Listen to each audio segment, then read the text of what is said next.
नरेंद्र मोदीजींनी 11 वर्षात एकही प्रेस कॉन्फरन्स घेतली नाही.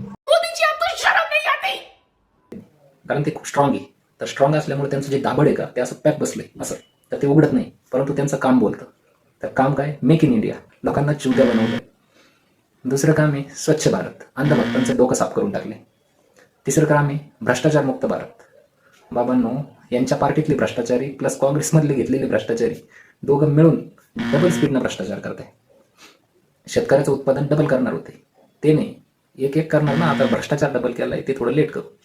बुलेट ट्रेन आणणार होते 2023ला, ज्याच्या संग टायअप केला होता, करार केला होता, त्याची गोळी घालून हत्या बी होऊन गेली. चालू आहे 2027 पर्यंत होऊन जाईल असं म्हणतात. फर्स्ट फेज त्याच्यावर बेटी बचाव बेटी पढाव. ते म्हणले नव्हते आम्ही वाचू, ते म्हणले होते की आमच्या आमदार खासदारापासून बेटी वाचवा आणि बेटी तुमची पडवा. क्लीन गंगा, यमुनेच्या तीराला स्वतःचा एक वेगळा घाट बांधला आणि त्या घाटामध्ये पाईपलाईननं पाणी आणलं आंघोळीला. गंगेच्या पाण्याने यमुनेच्या पाण्याने आंघोळ नाही केली, कारण ते दूषित होतं म्हणून. सबका साथ सबका विकास, दो का साथ दो का विकास.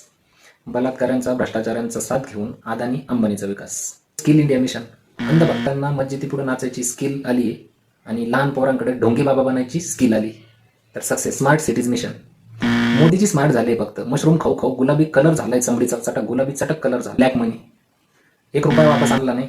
त्या विजय माल्याचं प्रत्यार्पण होणार होतं, तर ते 2019ला म्हणले होते आणायचं, ते अजून येतो. तर ह्या सगळ्या कामामुळं मोदीची प्रेस कॉन्फरन्स करत नाही. काय करत्या? मन की बात. मन की म्हणजे माकड नाही, मन की बात, मन की बात म्हणतात. तिथं त्यांचं दाबड आहे का खुलतं, मग ते किती बोलतात चप चप चप चप चप चप.